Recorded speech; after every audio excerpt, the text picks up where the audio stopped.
제가 요즘 저희 아들과 체스를 하고 있습니다. 이게 왜 하게 됐냐면 아들이 마술을 하고 싶다 하면서 트럼프 카드를 사달라는 겁니다. 그래서 안 된다. 네 용돈으로 살아. 그런데 자기 용돈으로 내 피 같은 돈 이러면서 엄청 강조하는 거야. 피 같은 돈을 썼다고. 피 같은 돈을 썼다. 그래서 트럼프 카드를 샀어요. 그래서 마술을 연습한다고 해놓고는 학교에서 원카를 배워온 거예요.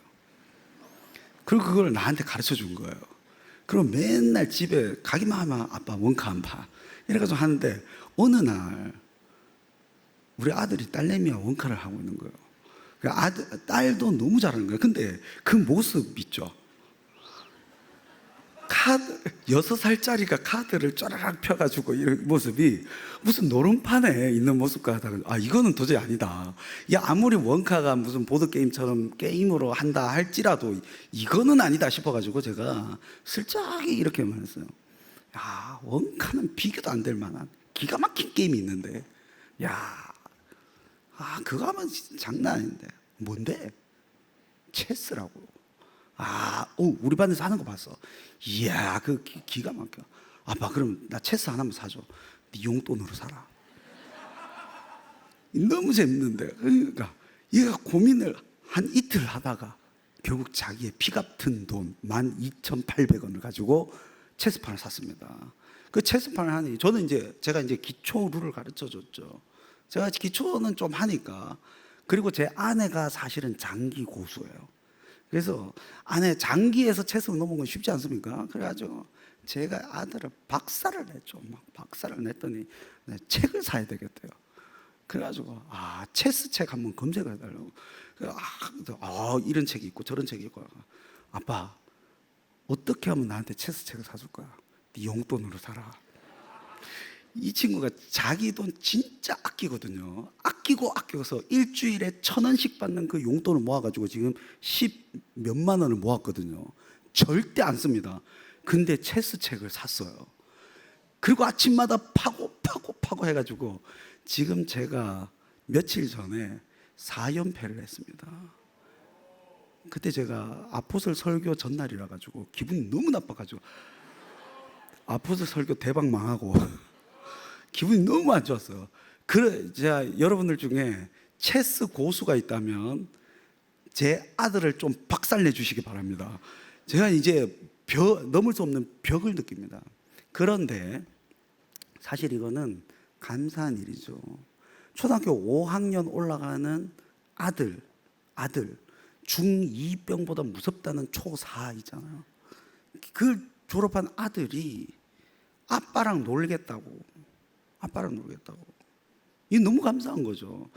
월요일만 되면, 저는 월요일 되면 출근을 합니다. 매번 출근을 하는데 아플 때만 출근을 안 해요. 그럼 애들이 항상 물어봐요. 아빠, 오늘 교회 가?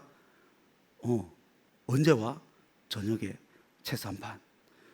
아빠, 오늘 교회 가? 오늘 너무 아파가지고 오늘 못 갈 것 같아. 그러면 애들이 예스!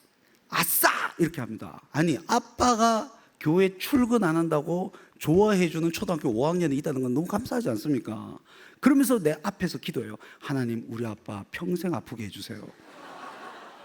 그럼 옆에서 6살짜리 딸이 아멘.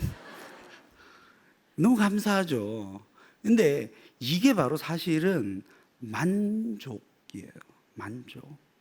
여러분들 삶을 추구할 때 행복을 추구해서는 여러분들 행복을 찾을 수가 없어요. 행복을 추구하는 사람들은 항상 이상한 것을 찾다가 허황된 걸 찾다가 그저 끝납니다. 그러나 환경이 열악해도 만족이 있는 삶은 살 수가 있어요. 근데 이 조건이 되게 까다로울 수가 있다는 거예요. 여러분들 옆구리가 너무 시리잖아요. 여자 있으면, 남자 있으면 만족할 것 같죠? 가족 있으면 만족할 것 같죠? 그렇지 않습니다. 내 일이 있어야 돼요. 근데 내 일만 있으면 되느냐? 가족과 관계가 다 틀어져 버리면 일도 안 됩니다.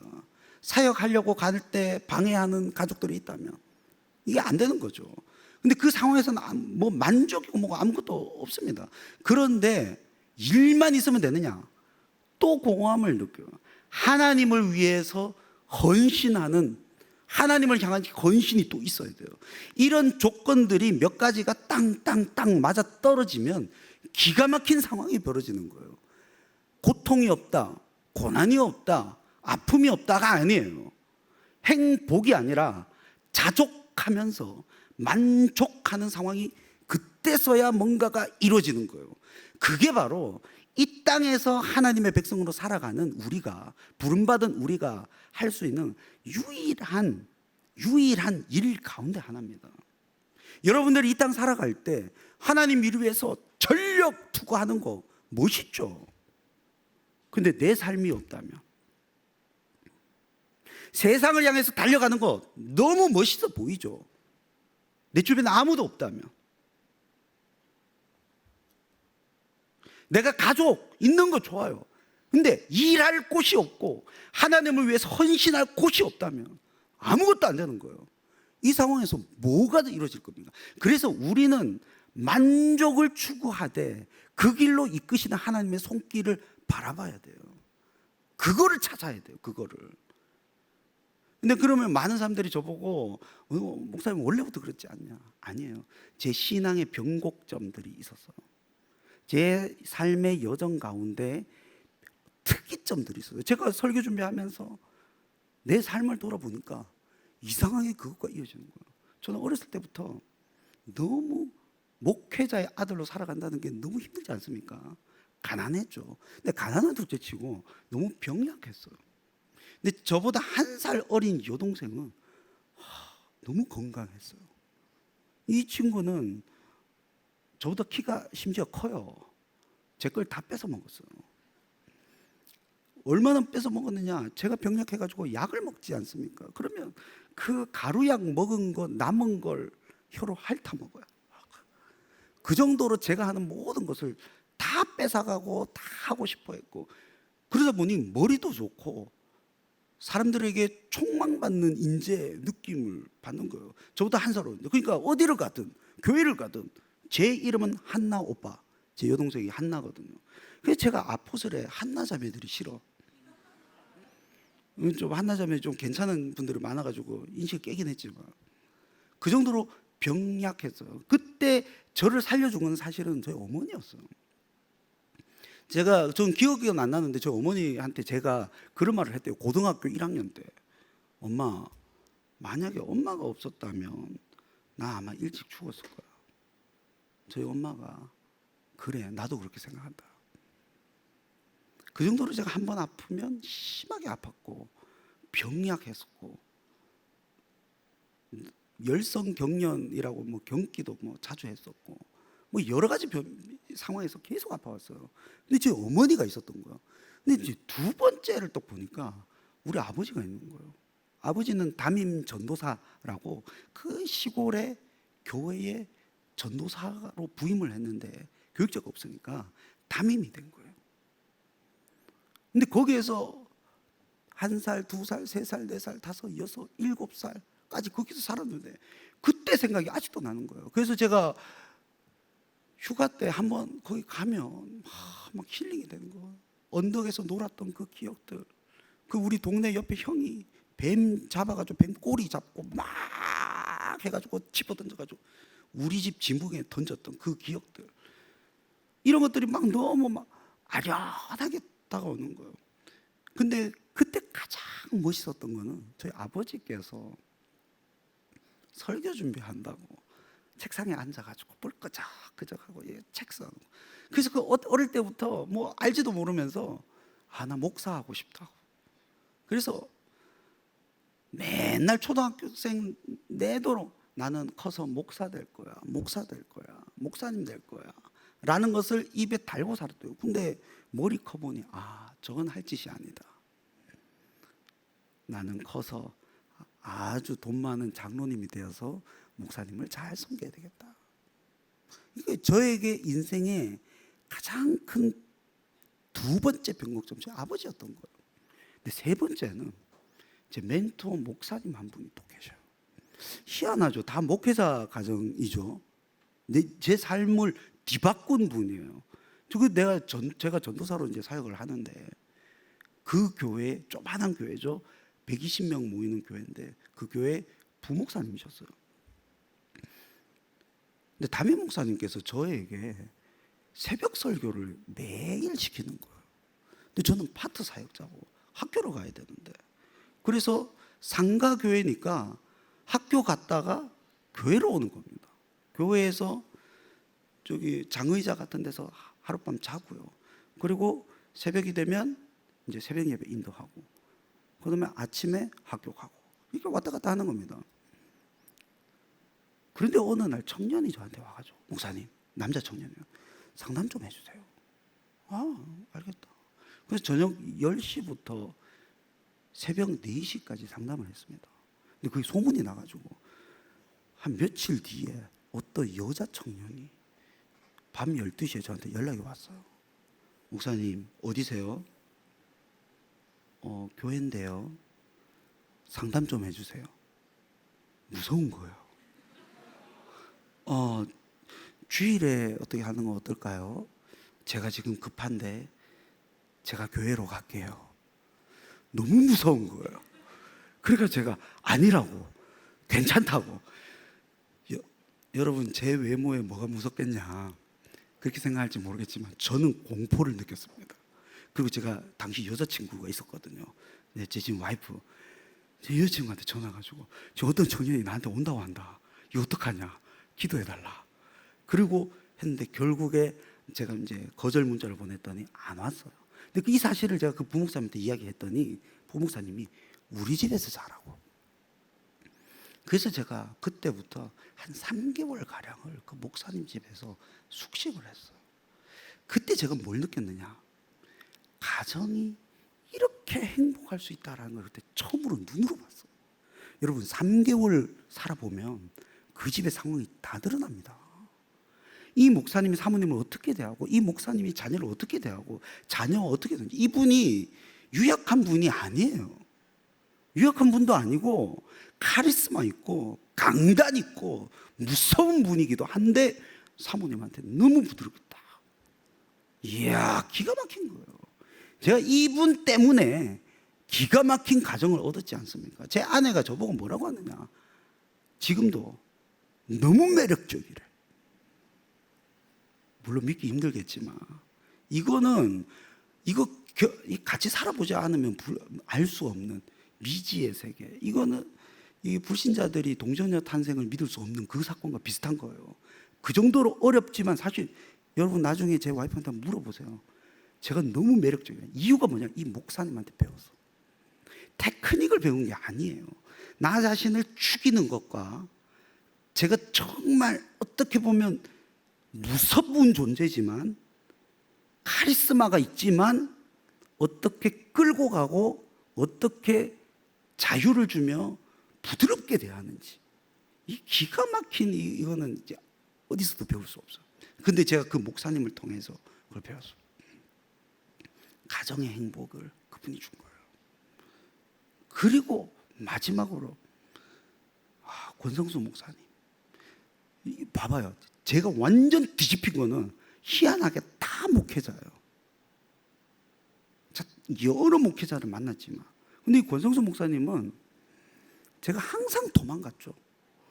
저는 목회로부터 계속 도망갔어요. 그래서 난 교수하고 싶다. 이유가 뭐냐, 목회가 너무 무서워서. 제 아버지 목회하는 거 보니까 도저히 저거는 사람이 할 짓이 아니다. 근데 권 목사님을 통해서 환희의 목회가 뭔지 알았어요. 그래서 제가 권성수 목사님 다 따라했어요. 심지어 새벽 예배 나올 때 사모님이 운전하시거든요. 그래서 제 와이프 보고 운전하라고.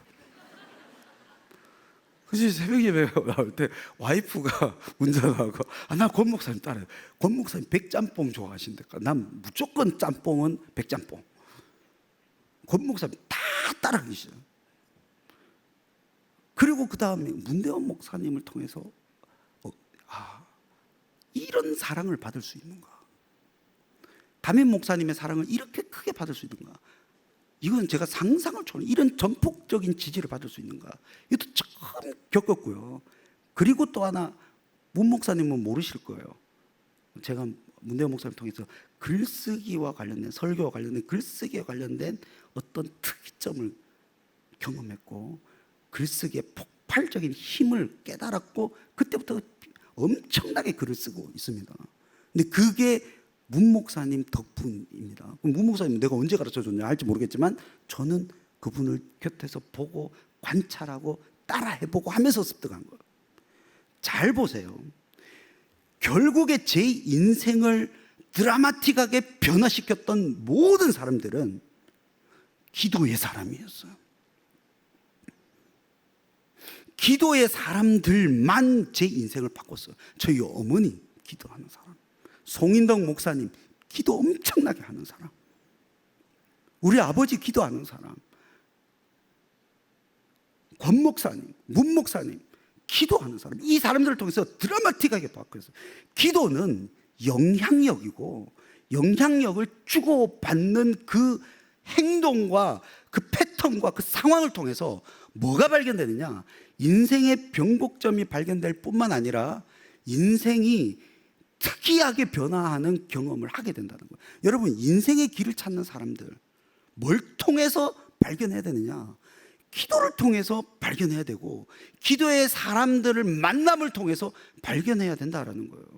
여러분들, 기도 없이는 인생의 변화는 절대 일어나지 않는다라는 것을 여러분들 반드시 기억해야 됩니다. 그러면 왜 기도를 통해서만 하나님께서 역사를 하시느냐? 기도의 성취자가 바로 하나님이 여호와라는 것을 가르쳐주고 있기 때문에 그래요. 오늘 본문 2절 3절 우리 다 같이 한번 읽어보도록 하겠습니다. 다 같이 시작.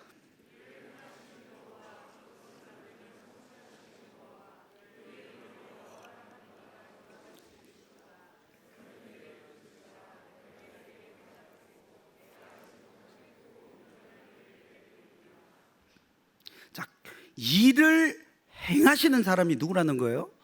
여호와라는 겁니다. 여러분들은 삶을 살아가고 있지만 인식하지 못하고 인지하지 못하고 삶을 살아가지만 사실 여러분들의 모든 행위를 주관하고 뒤에서 일을 하시는 분이 여호와라는 거예요. 특별히 하나님의 백성들, 특별히 하나님의 백성들은 뒤에서 하나님이 매번 작업을 하셔요. 근데 그 하나님께서 뭐라고 명령하시느냐?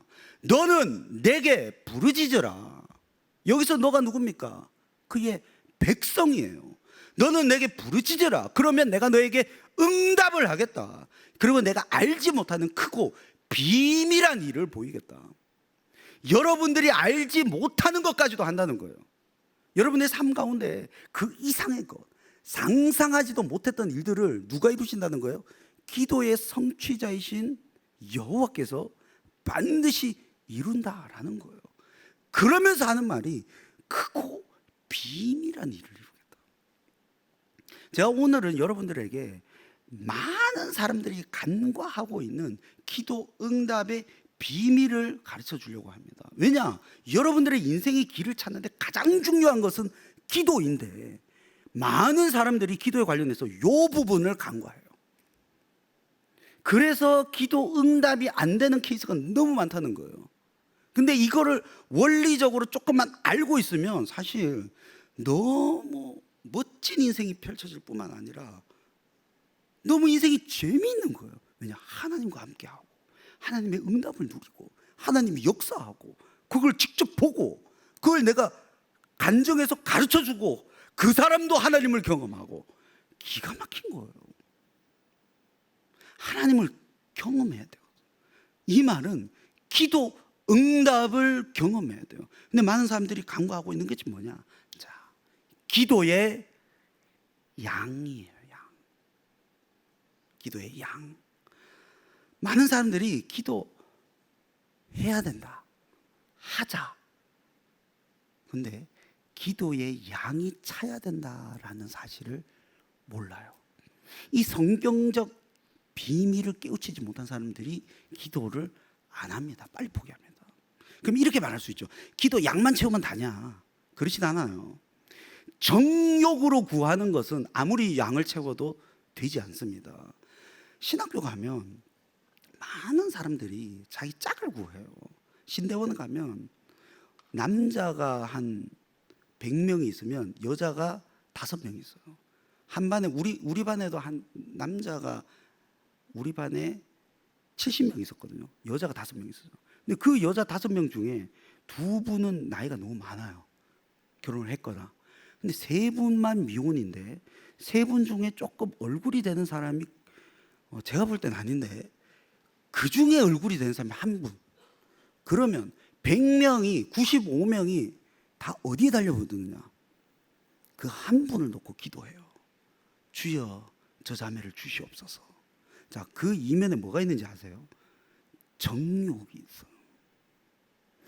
내가 목회를 해야 되는데 신학교 온 여자 정도 되면 꽤 괜찮은 여자가 아닐까 이 생각을 하는 거예요.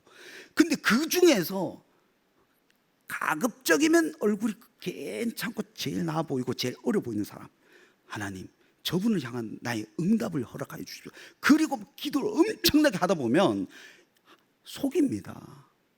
정욕에 의해서 내가 허락하였노라 이럴 수도 있어요. 그러면서 막 하는데 여러분 이거는 응답이 아닙니다. 왜냐? 대시를 했는데 까였으니까. 이 중에 만약에 사모를 하고 싶다, 제가 부탁드립니다. 우리 교회에서 구하면 안 됩니다. 우리 교회에서 구하면 안 됩니다. 목회 망해요. 우리 교회 목사님들이 망한다는 게 아니에요. 왜냐? 여러분들이 멋들어진 사역자들 가운데서 한다는 것은 정욕을 가지고 구하는 것이고, 정욕이 기반되어서 그것이 응답된들 그 이후에는 다 망하는 길이에요. 여러분들 만약에 사모에 대한 꿈이 있다 그러면 저 변두리에 있는 어떤 조그만 교회에서 한 20명 30명 거기서 막 맨땅에 헤딩하고 있는 전도사님, 귓불도 없어 보이고 꼬질꼬질하고 내 외모도 막 이런 분을 만나야 하나님께 기여하고 목회도 잘 되고 여러 가지가 기가 막힌 일들이 벌어질 수 있지. 왜냐?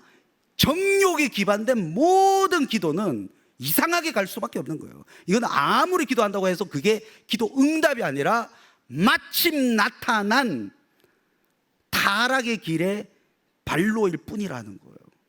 그래서 정욕은 아닙니다. 그런데 여러분 생각해 보세요. 아무리 생각해도 내가 이건 정욕에 의한 기도 제목이 아니야. 아무리 생각해도 하나님께서 원하시는 기도 제목 같아. 아무리 생각해도 이게 만약에 이루어진다면 하나님 나라에 크게 기여가 될 것 같아.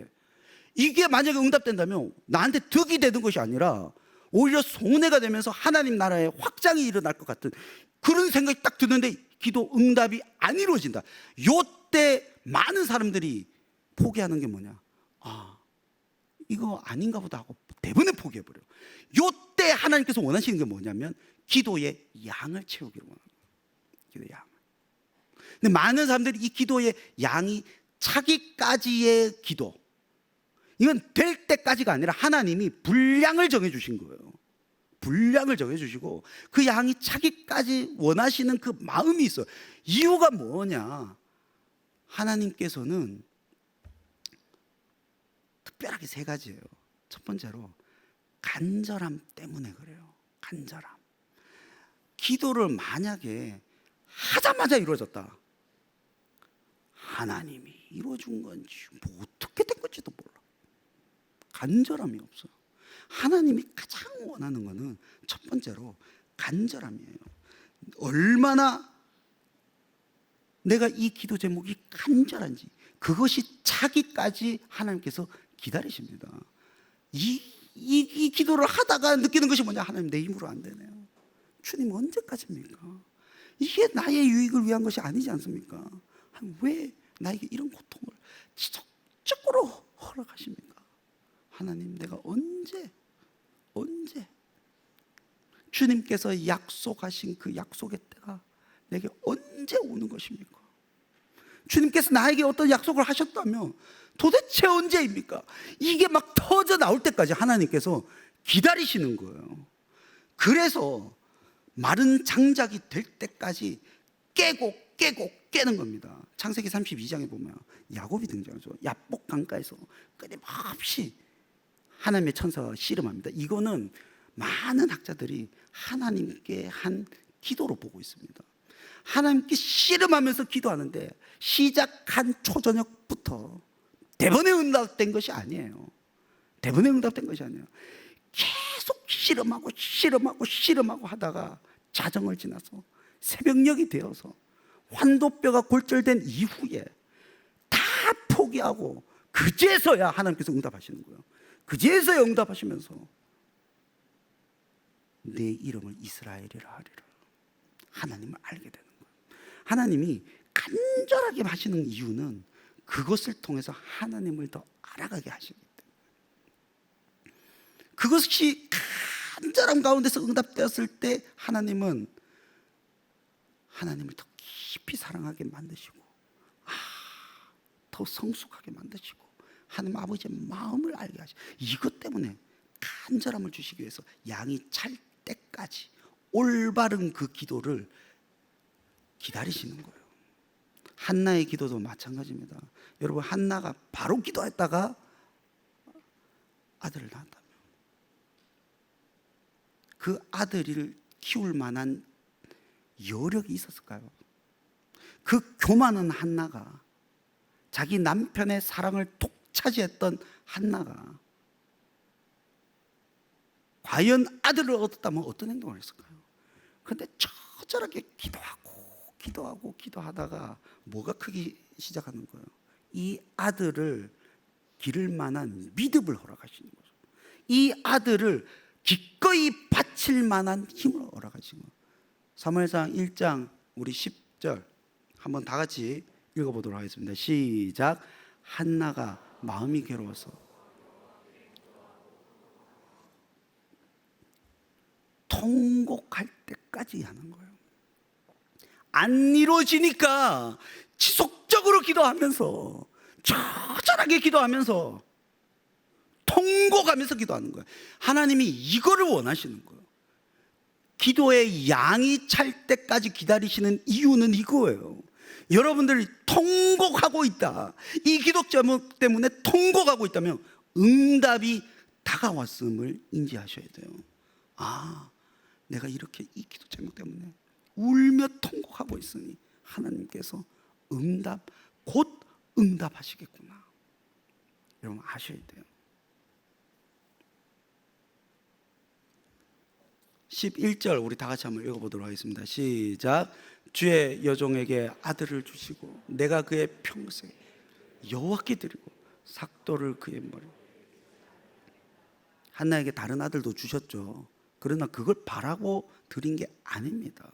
통곡하면서 계속 기다렸던 그 한나에게 하나님께서 허락하신 거예요.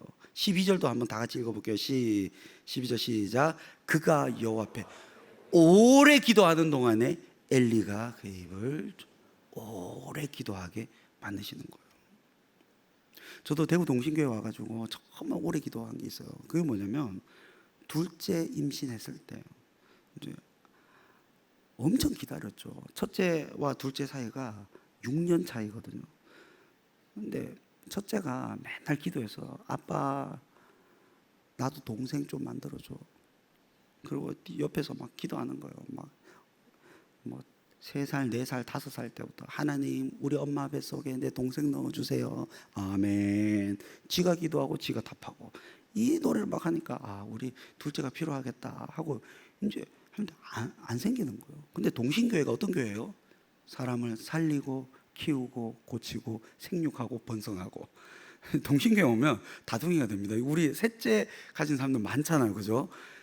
동신교회 와가지고 생긴 거예요. 둘째가 생겼는데 임신 얼마 안 됐을 때 하혈을 하기 시작하는 겁니다. 아내가 출혈이 계속 되는 거예요. 그러니까 유산 되는구나, 마음이 너무 아픈 거예요. 그래서 병원 갔더니 병원에서 가만히 누워 계세요, 지금은 그것밖에 할 수 없습니다.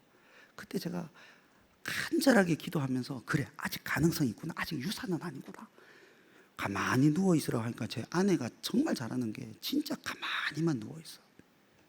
아무것도 안 해요. 그러면 누가 고통당합니까? 우리 아들. 1차적으로 아들. 우리 아들이 그때 한 6살이었으니까 오만 심부름 다 했습니다. 그리고 저도 그때부터 빨래하고 설거지하고 아침 차려주고, 그 설거지나 무거운 거 들면 안 된대요. 그래서 아침 차려주고 점심 차려주고 저녁 차려주고 교구 식구들, 제가 그때 교구 사역자였으니까 교구 식구들한테 죄송합니다. 제가 조금만 저에게 시간을 주십시오. 제가 한동안 신방을 못할 것 같습니다. 이러고 빨래하고 막 설거지하고 밥 차리고 아침 차리고 점심 차리고 저녁 차리고 막 했습니다. 그러니까 석 달 동안 그렇게 하니까 안정기에 딱 적어둔 거예요. 아, 살았다. 그리고 이제 태어나기 2달 전 또 자궁에 수축이 와서 미리 나올 것 같다는 거예요. 지금 나오면 폐가 형성이 안 되어서 위험하다는 거예요. 그때부터 또 병원에서 가만히 누워 있어야 됩니다. 그때 또 제가 빨래하고 설거지하고.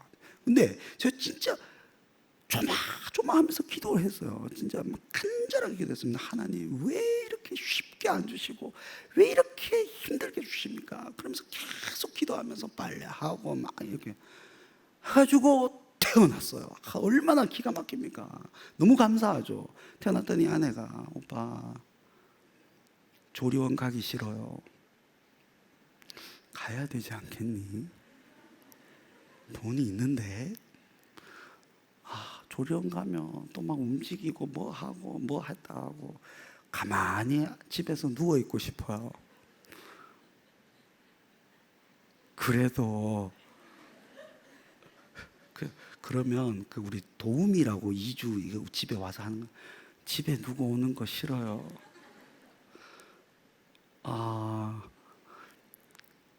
오빠 정말 잘하던데. 오빠 요리 너무 맛있어요. 이 가스라이팅이죠. 그래가지고 50일 동안 제가 했어요.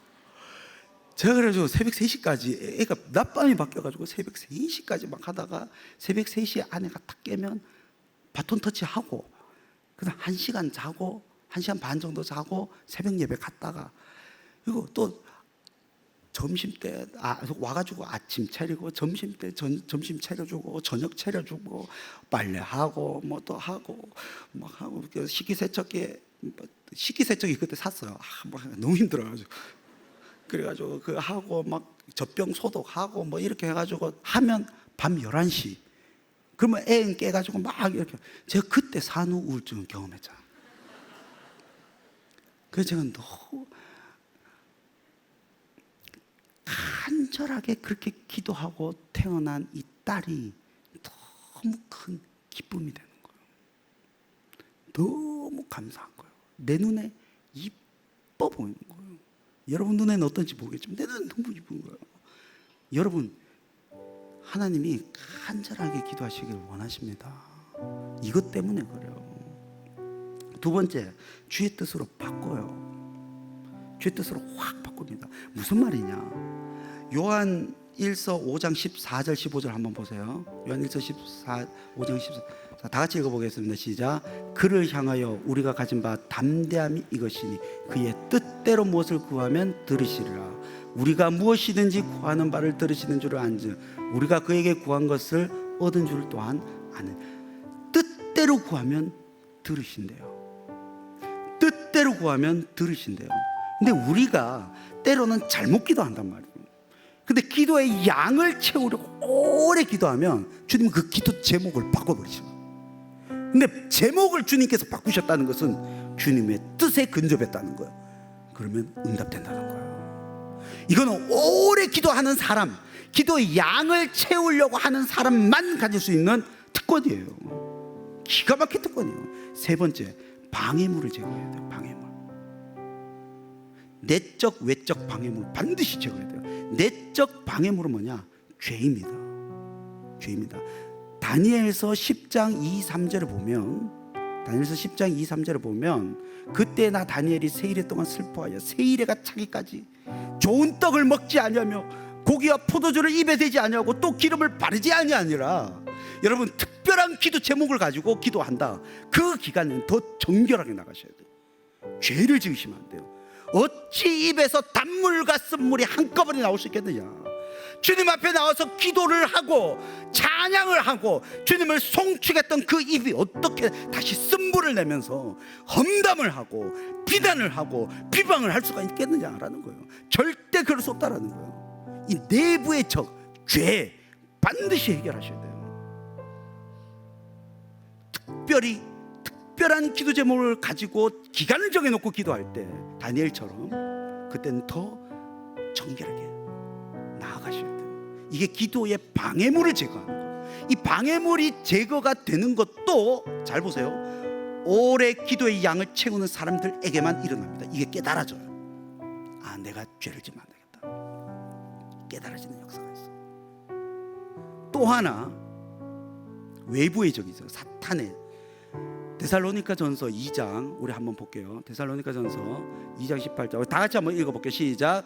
그러므로 나 바울은 한 번 두 번 너희가 가고자 하였으나 사단이 우리를 막았도다. 바울이 데살로니가 교회에 가려고 하는데 사탄이 막아요. 이유가 뭐냐? 3장 2, 3절 우리 한번 볼게요. 저기 보세요. 굳건하게 하고 믿음에 대하여 위로하고 여러 환난 중에 흔들리지 않게 하기 위해서. 무슨 말이냐? 목회자와 성도가 만나버리면, 특별히 공적인 말씀의 장소에서 만난다든지 개별적으로 만난다든지 이렇게 만남이 이루어지면 굳건함이 일어나고 믿음의 위로가 나타나고 환난 중에 흔들리지 않음이 나타나요. 이거를 막기 위해서 사단이 그렇게 방해 공작을 합니다. 무슨 말이냐? 사단의 가장 효율적인 전략은 목회자를 사랑하지 않게 하는 거예요. 여러분, 목사님들 사랑하셔야 돼요. 담임 목사님 사랑하셔야 돼요. 팀 목사님 사랑하셔야 돼요. 디렉터인 저를 사랑하셔야 돼요. 목회자를 사랑하지 않고 미워하는 마음은 여러분 기도 응답을 다 막아버립니다. 이 진리예요.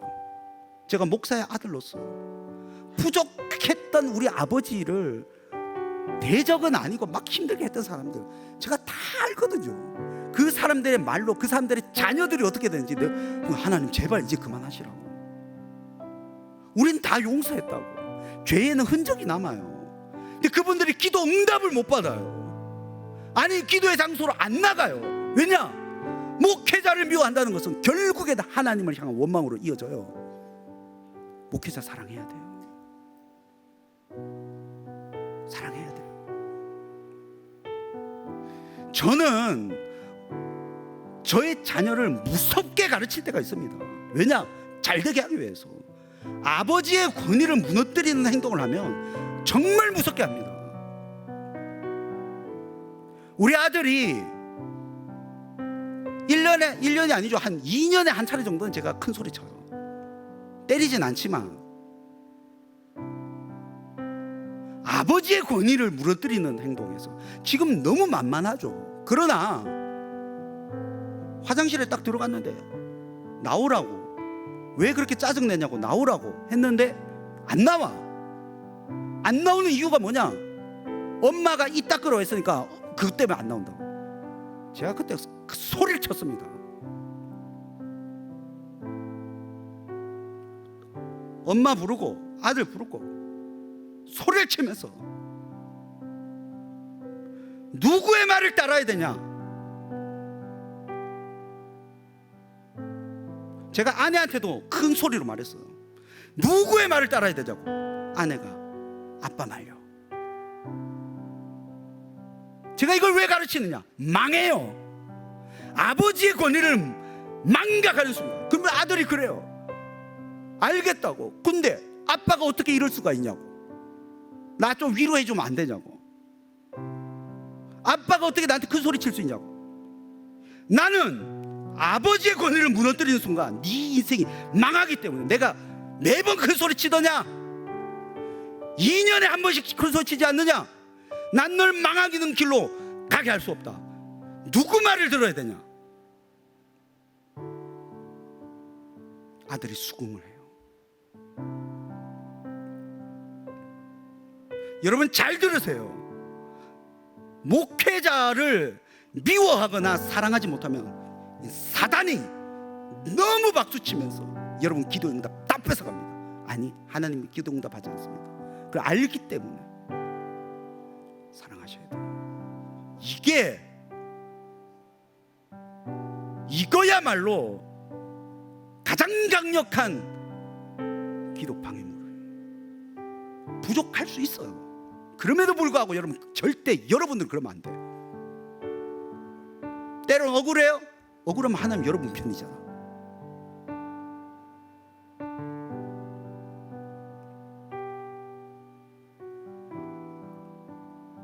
마지막으로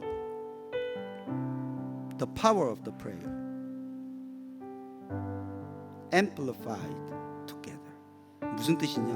We can amplify the power of prayer when we pray together. 우리가 함께 기도할 때 기도의 힘이 증폭한다. 이거는 기도의 양의 측면이에요. 양. 여러분, 기도 부탁하세요. 사랑방과 함께 기도하세요. 기도 제목을 내어놓고 5명이 1분씩 기도하면 5분이 돼요. 내가 1000명에게 기도 부탁을 하고 1분씩만 기도해달라고 하면 1000분이 돼버립니다. 그래서 합심해서 한 가지 제목을 놓고 기도할 때 이상하게 너무 잘 이루어지는 거예요. 여러분, 사랑방에서 기도 제목 나눠야 돼요. 사랑방들이 모여서 금요철에 같이 나와서 기도해야 되고, 사랑방들이 모여서 기도해야 되고, 기도 제목을 나누면서 기도해야 돼요.